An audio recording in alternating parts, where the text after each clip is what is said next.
Channel के सभी प्यारे दर्शक भाई बहनों को जय श्री कृष्ण, नमस्कार, नमो नारायण। आध्यात्मिक दृष्टिकोण से प्रत्येक कर्मों को करते रहना दोष नहीं है, लेकिन यदि स्वार्थ के दृष्टिकोण से आप पूजा भी करते हैं ना, हवन भी करते हैं ना, किसी को सताने के लिए, आपका लक्ष्य गलत हुआ तो वही कर्म आपका अपकर्म हो जाएगा, बुरा कर्म हो जाएगा। इसलिए हम जब भी कोई कर्म करें तो भगवद अर्पण करते हुए इस भाव से करें कि इस कर्म में भगवत कृपा है ना। तो बस यही आपके साथ आज चर्चा करेंगे। केतु का विश्लेषण 12 घरों में। केतु प्रायश्चित करवाता है, लेकिन भैया घरों में तो बता दिया पिछले वाले वीडियो में, पर राशियों में नहीं बताया था। आप बोलेंगे कि राशि के अनुसार भी बताइए। मैंने सोचा बिना बोले ही आपके साथ ये बांट देता हूँ। अब इस वीडियो में क्या क्या शामिल है मैं आपको कुछ बिंदुओं पर चर्चा कर देता हूँ, फिर आपको लेकर चलता हूँ। मैंने इसमें जो ऐड किया है वो है केतु किस भाव में करवाता है पास्ट लाइफ कर्म का प्रायश्चित, है ना। जो केतु का सीक्रेट पॉइंट है एस्ट्रोलॉजी में, उसको समझना है। नंबर 2, केतु का असली रहस्य, 1st to 12th हाउस में केतु का पास्ट लाइफ कनेक्शन और रेमेडीज, ये हो गया दूसरा सूत्र। तो आइए हम उसी को आपके साथ में जानेंगे। क्या है? केतु को मोक्ष कहा गया है ना, डिटैचमेंट वैराग्य कहा गया है, और पास्ट लाइफ कर्म कहा गया है, पिछले जन्मों का कारक माना गया है। केतु जिस हाउस में बैठता है, जिस भाव में बैठता है, उस क्षेत्र में आपके पिछले जन्म की अधूरी इच्छाओं या गलतियों का पनिशमेंट देता है, प्रायश्चित करवाता है ना।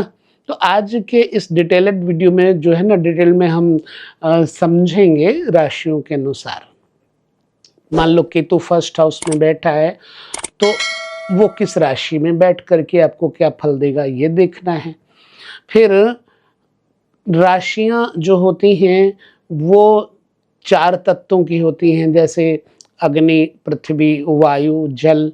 तो अग्नि तत्व में बैठ करके केतु का आपके लग्न पे क्या परिणाम होगा, 12 घरों तक अग्नि तत्व में और 12 घरों तक पृथ्वी तत्व में, वायु तत्व में, जल तत्व में। ये आपको समझना है। अब आपके साथ हम पहले अग्नि तत्व की बात करेंगे। अग्नि तत्व जो होते हैं ना, वो होते हैं मेष, सिंह और धनु। ये अग्नि तत्व हैं। अगर मेष, सिंह या धनु राशि का आपके लग्न में केतु बैठा है तो उसके लिए हमें क्या समझना चाहिए, इसी को हम आपके साथ में बांटेंगे। केतु का मुख्य काम क्या है बोले भैया, डिटैचमेंट, ठीक है। अलगाव पैदा करके व्यक्ति को आध्यात्मिक रूप से शुद्ध कर देना। अध्यात्म ऐसे नहीं आता आदमी को जब तक उसे कष्ट नहीं मिलता। जब तक मोह, प्रेम, प्यार रहेगा, डिटैचमेंट नहीं हो सकती। तो इससे पहले आपको ये सोच लेना है, केतु आपको उस रिश्ते से दुख दिलाएगा, डिटैचमेंट तब होगी। इसको मतलब साधारण शब्दों में मत समझिएगा। प्रायश्चित यानी पनिश, पिछले जन्म में अत्यधिक ईगो और अहंकार जिस व्यक्ति को रहा होगा ना, अगर आपके मेष, सिंह, धनु में बैठे हैं लग्न के अंतर्गत, तो समझना पिछले जन्म में आपको बहुत ईगो, अभिमान रहा होगा। आप बात बात में किसी को कुछ समझते नहीं थे, केवल अपने स्वार्थ के बारे में पिछले जन्म में आप सोचते थे। इस जन्म में आप वही ढूंढ रहे हैं, कंफ्यूजन है, आइडेंटिटी क्राइसिस है, पहचान का संकट मिल रहा है, मेरा स्तर क्या है, कंफ्यूजन, और इसी को कहते हैं प्रायश्चित। अब देखो ना, साइन इम्पैक्ट का क्या वो होता है। मेष, सिंह और धनु में केतु बैठे हैं लग्न में। मेष माने 1, सिंह माने 5 और धनु माने 9। ये राशियां, उनमें बैठा हुआ केतु क्या करता है, व्यक्ति को अपने टेम्पर यानी गुस्से पर काबू पाने का लेसन मिलता है। लेसन क्या मिलेगा? जैसे सिंह राशि में बैठे हैं तो पुत्र के द्वारा, पिता के द्वारा प्रेम के द्वारा, विद्या के द्वारा आपको डिटैचमेंट करवाएगा।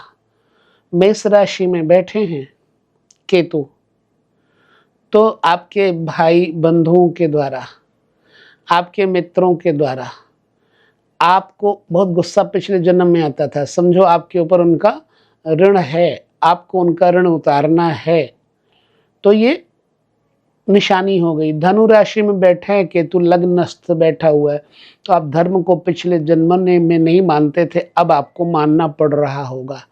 धर्म की व्याख्या सुनी होगी आपने, कथा सुनी होगी, किसी से आपने अध्यात्म सुना होगा, तो तुरंत ही आपके अंदर डिटैचमेंट संसार से हो गया, वर्ड से आपका बिल्कुल हो गया।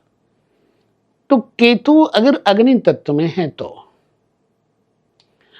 वाटरी साइन, जैसे कि जल तत्व में है, तो जल तत्व कौन सी राशि है? कर्क है, वृश्चिक है और मीन है। ये व्यक्ति को ओवर इमोशनल करके बहुत ज़्यादा ओवर इमोशनल हो जाता है, तो खुद को चोट पहुंचाने से बचना सिखाता है कि कैसे हमें बचना है। कर्क में बैठे हैं, आपने माँ का बड़ा नुकसान किया होगा, आपने जलीय जंतुओं का बड़ा नुकसान किया होगा, आपने गायों की सेवा नहीं की थी, ठीक है। वृश्चिक और मीन राशि में बैठे हैं, तो यही कुछ आपके साथ होता है ओवर इमोशनल। अब खुद को चोट पहुंचने से बचाना सिखा रहा है आपको केतु। आप बहुत उससे परे परे परे परे रहते होंगे। किससे? उन्हीं भागों से, उन्हीं डिपार्टमेंट से। पिछले जन्म में दूसरे घर में बैठा हुआ केतु क्या बताता है? जैसे वृष, कन्या और मकर में ये पृथ्वी तत्व है। पैसों की अनिश्चितता आपके पास अभी बनी रहेगी, फाइनेंशियल प्रॉब्लम्स कई बार होती है, और कई बार ऐसा व्यक्ति पैसे का सही मूल्य व्यक्ति को सिखा देता है। दूसरे घर में केतु, बचपन में बड़ी कठिनाइयां झेलनी पड़ती हैं व्यक्ति को। और अगर यहाँ वायु तत्व में बैठे हुए केतु दूसरे घर में, तो मिथुन, तुला और कुंभ ये वायु तत्व हैं।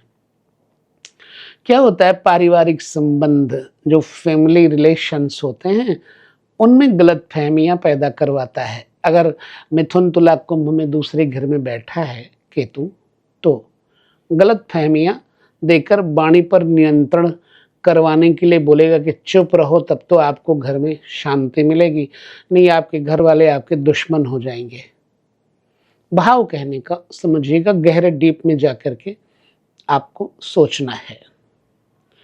हवा हवाई में बातें न करें, किसी को गलत न बोलें। दूसरे घर में केतु अच्छा फल तभी देगा। आप अधिक बोलेंगे, अधिक प्रॉब्लम आएगी, आपको पारिवारिक उलझने आएंगी। मौन,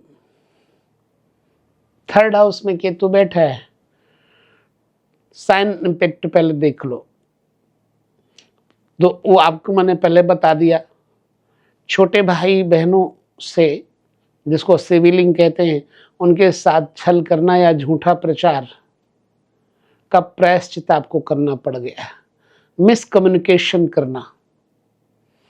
अब यहाँ पर भाई बहनों से दूरी या कम्युनिकेशन गैप तो बन ही जाता है। व्यक्ति को अपने एफर्ट्स, मेहनत की, जो उसका मेहनत का क्रेडिट है ना, देर से मिलता है। तीसरे घर में बैठे हुए वो कहता है कि अब तेरे को देर से मिलेगा। तीसरे घर में बैठा कि तू यही कहता है कि तूने पिछले जन्म में ना इन लोगों के ऊपर अत्याचार किया था, अब ये तुम्हारे ऊपर अत्याचार करेंगे। तो पेशेंस बनाए रखने के लिए कहता है कि तू तीसरे घर में, आप पेशेंस जितना रखोगे उतना बढ़िया है। मित्र आपको गाली दे रहे हैं, भाई आपको अलुल जुलुल बोल रहे हैं, सहन करना सीखो, नहीं झगड़ा हो जाएगा। चौथे घर में केतु बैठे ना, चौथा घर पिछले जन्म में, इसको माँ का घर कहा जाता है ना, मदर की उपेक्षा की थी आपने, पारिवारिक शांति भंग होगी आपकी। अगर चौथे घर में केतु बैठ के आपको परेशान कर रहे हैं तो पिछले जन्म में आपने अपने माँ की अवहेलना की थी। क्या है इसमें? अगर वाटरी साइन है, यहाँ चूंकि चौथा घर जल तत्व है, कर्क और मीन आदि में अगर बैठे हुए हैं आपके केतु, तो आपके लाइफ में एकदम खालीपन रहेगा, एम्प्टीनेस रहता है। भौतिक सुख जो होते हैं, लग्जरी कार्स वगैरह, हाउसेस वगैरह होने के बाद भी आंतरिक शांति का अभाव बना रहता है, क्योंकि आपने माँ का अपमान किया था पिछले जन्म में। अब इस जन्म में कुछ ऐसा करिए जिससे कि आपका वो प्रायश्चित हो जाए। तो प्रायश्चित क्या है? गौ सेवा करें, जल के जंतुओं की सेवा करें, माँ की सेवा करें, तो आपको केतु का प्रायश्चित करने के लिए काफी कुछ लाभ करने के बाद मिल जाएगा। ये कहता है कि आपको ये करना चाहिए। पांचवा घर ज्ञान विज्ञान है, विद्या है, संतान है। तो पिछले जन्म के ज्ञान जिसको नॉलेज कहते हैं, अथवा प्रेम संबंधों का, रिलेशनशिप का भाव होता है ना यहाँ, तो आपने पिछले जन्म में अगर रिलेशनशिप में धोखा दिया है तो अब आपको देख लेना कि 5th हाउस में अगर बैठे हुए हैं केतु, तो आपका रिलेशन टूटेगा। खास तौर से तो पुत्र से टूटेगा, स्वास्थ्य संबंधी परेशानियां होंगी, विद्या से मन उबेगा, उपासना ध्यान में मन नहीं लगता होगा, पढ़ाई में ब्रेक हो जाएगा, संतान प्राप्ति में ब्रेक हो सकता है, विलंब हो सकता है। अब यहाँ पर केतु बैठा हुआ आपको प्रायश्चित करने के लिए क्या बोलता है? पूर्वाभास तो होगा आपको, स्पिरिचुअलिटी रहेगी, स्पिरिचुअल नॉलेज रहेगी, आपको मोड़ता है कि भैया ये सब छोड़ दो, आप छोड़ो, अपने ध्यान की तरफ चलो, उपासना की तरफ चलो, लोगों की सेवा की तरफ चलो, बच्चों की सेवा की तरफ चलो। 5वें घर में बैठा हुआ केतु अगर आपको बहुत परेशान करता है तो प्रायश्चित क्या है करना चाहिए आपको? आपको जस्ट छोटे छोटे बच्चों को कॉपी पेंसिल्स वगैरह बांटना चाहिए, बैग वगैरह बांटना चाहिए, खास तौर से गणेश जी की उपासना करनी चाहिए, किसी को धोखा नहीं देना, झूठ नहीं बोलना है, पढ़ने लिखने की चीजें बांटो, तो ये प्रायश्चित हो जाएगा। 6th हाउस क्या है? शत्रु, सेवक, कर्जदार, इनका बताया जाता है। ठीक है, इनके साथ आपने पिछले जन्म में अन्याय किया होगा, तो अब आपके जीवन में कर्जा बढ़ेगा, बीमारी बढ़ेगी, दुश्मन दिनों दिन बढ़ जाएंगे। इसका प्रायश्चित क्या है? भाव ये कहने का है, प्रायश्चित मतलब क्या उपाय किया जा सकता है। यहाँ पर 6ठे घर में अगर पृथ्वी तत्व की राशियां हैं, तो पृथ्वी तत्व की राशियों में होने से क्या क्या होगा? जॉब या पॉलिटिक्स का सामना आपको जॉब में करना पड़ेगा, आपके साथ राजनीति बहुत होगी नौकरी चाकरी में, तो आपको जल्दी उसमें से लाभ नहीं मिलेगा। दूसरों की निस्वार्थ सेवा शुरू कर दीजिए, अनकंडीशनल सर्विस करना शुरू कर दीजिए, यही इसका प्रायश्चित है।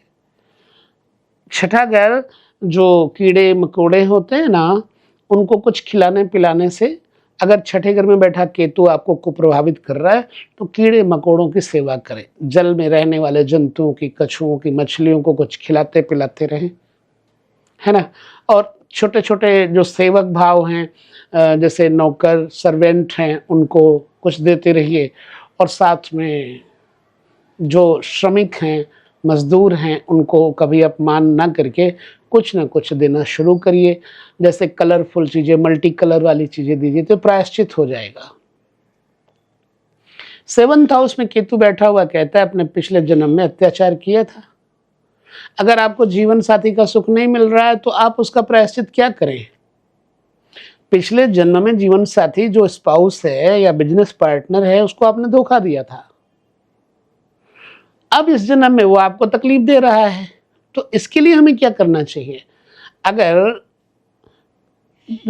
जल तत्व में बैठी हुई हैं केतु की स्थितियां, तो मैरिज में डिटैचमेंट होगी, डिसअपॉइंटमेंट्स मिलते हैं। केतु सिखाता है कि किसी भी इंसान से अत्यधिक अटैचमेंट अब ना रखो, बीवी बच्चों से, पत्नी से, व्यापार से बहुत ज़्यादा मोह रखना आपके लिए अच्छा नहीं है। आपको इनसे दूर होना चाहिए, मत जाओ दूर, लेकिन कम से कम घर में रह करके उनसे लड़ाई तो बिल्कुल न करो, उनकी इज्जत करो। 8वें घर में अगर केतु बैठे हैं तो ये क्या बताते हैं? गुप्त विद्याओं के बारे में बताते हैं ना, अकल्ट, गलत इस्तेमाल या दूसरों की संपत्ति आपने पिछले जन्म में हड़प ली होगी तो बुरा असर होगा। बुरा असर होगा तो क्या होगा? आपकी संपत्ति कोई हड़प रहा होगा, आपको पेट के रोग होंगे, गुप्त रोग होंगे, तो अचानक बदलाव आएगा, बुराइयां आएंगी, परेशानियां आएंगी, अप एंड डाउन सडन होंगे। ये स्थान रिसर्च का है ना, एस्ट्रोलॉजी का है और मोक्ष के लिए सबसे उत्तम स्थान है। तो वो कहता है कि तू यहाँ पर बैठ करके कि आपको ध्यान उपासना ये सब करना है, अब इस प्रपंच में न फंसो, अब आपको सेवा करना है, जिससे लिया है उसको दे देना है, कोई भी ऋण वगैरह। खास तौर से मुर्दा घर के आसपास बैठे हुए किसी भिक्षुक को, कुत्तों को कुछ खिलाते पिलाते रहिए, प्रायश्चित हो जाएगा। 9th हाउस में बैठा हुआ केतु, 9th हाउस ये है धर्म का है, गुरुओं का है, पिता का है। पिछले जन्म में आपने अनादर किया था, अगर नुकसान दे रहा होगा तो आपको पिता से, धर्म से अरुचि होगी या इसमें ध्यान नहीं लग पाएगा। देश विदेश में आप भ्रमण तो कर सकते हैं लेकिन वहां से कोई लाभ नहीं होगा। अब उसका क्या प्रायश्चित है? प्रायश्चित मीन्स उपाय होता है। क्या प्रायश्चित करें, क्या दें? देखो भैया, अंधविश्वास तोड़ने और वास्तविक अध्यात्म, ट्रू स्पिरिचुअलिटी की तलाश करने का दबाव बनता है। यहाँ पर वो कहता है कि अभी आपको सिर्फ अपने आप को एकांत ध्यान उपासना करना, गुरुओं का अनादर नहीं करना, पिता का अनादर नहीं करना, उनको कुछ देते रहिए, सम्मान, संपत्ति, सेवा देते रहिए, तो फिर ये प्रायश्चित हो जाएगा। 10th हाउस में केतु बैठा हुआ है, पिछले जन्म में अधिकार और शक्ति का दुरुपयोग करने का, पावर ऑफ अथॉरिटी का दुरुपयोग करने का प्रतिफल यहाँ आपको मिल रहा होगा। व्यापार नहीं चल रहा होगा, आपकी पैरों में दर्द होगी, आपके पीठ में दर्द होगी, आपके पिता के साथ आपका विचार नहीं मिलेगा। इसका क्या प्रायश्चित है? यहाँ पर अग्नि तत्व में बैठा है या पृथ्वी तत्व में बैठा हुआ है केतु, करियर में बहुत बड़ी मेहनत के बाद भी पहचान जो है ना, रिकॉग्नाइजेशन न मिलना, व्यक्ति को निस्वार्थ भाव से समाज सेवा करने के लिए प्रायश्चित करवाता है कि भैया समाज सेवा करो, कुछ चाहो मत, देना सीखो, बस वृक्षों की सेवा करो, पिता की सेवा करो, और ख़ास तौर से अपंगों की, अपाहिजों की सेवा करो। ये प्रायश्चित हो जाएगा, फिर आप अपने ऊपर सही कंडीशन पर आ जाएंगे। अभिप्राय ये है। 11वें हाउस में केतु बैठा हो, अगर गलत रास्तों से धन कमाया होगा, अगर आपने फ्रेंड्स का इस्तेमाल करके उनका धन हड़प लिया होगा, तो आपको वो आपका पैसा मार रहे होंगे, तो उसके बचने का क्या उपाय है? प्रायश्चित का मतलब उपाय होता है, हम अपने प्रायश्चित कैसे करें। यहाँ पर साइन इम्पैक्ट क्या है? सोशल सर्कल है ये, उनसे धोखा आपको मिल रहा होगा और इच्छाओं, डिजायर्स की पूर्ति नहीं हो रही होगी। जिस काम में हाथ डालते होंगे वो काम नहीं हो रहा होगा। अब आपको यहाँ से क्या प्रायश्चित करना चाहिए? अपने बड़े भाई बहनों का आदर करें और जो आमदनी है उसमें से कुछ हिस्सा निकाल करके दान धर्म करें, प्रायश्चित होना शुरू हो जाएगा। केतु 12वें घर में बैठा है, प्रायश्चित क्या है? मोक्ष का सबसे बड़ा द्वार है 12वां घर। यहाँ केतु अपने अंतिम प्रायश्चित में होता है। खास तौर से जल तत्व में यहाँ पर अगर है तो व्यक्ति को बहुत एकांत अच्छा लगेगा, आइसोलेशन।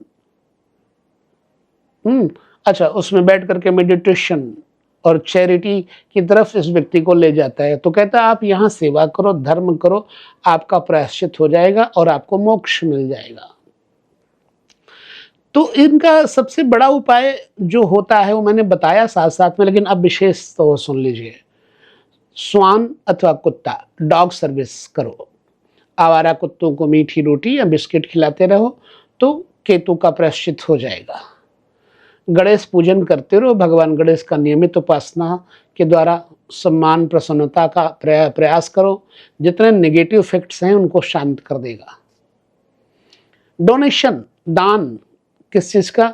सफेद काले भूरे तिल होते हैं, कंबल होते हैं, ब्लैंकेट और धार्मिक पुस्तकों का दान इत्यादि करते रहो तो ये 12वें घर में बैठा हुआ केतु आपको मोक्ष की तरफ ले जाएगा।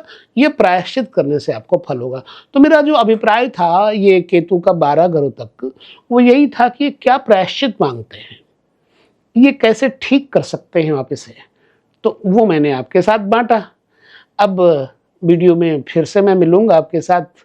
अगर इस केतु के और भाव को और रहस्य को जानना है तो अपने कमेंट्स हमें करके बताइएगा, ताकि मैं आपको और थोड़ा सा लिटरली विस्तार से दूंगा और ज़्यादा बढ़ा करके दूंगा, ताकि आप और गहराई से समझ सको।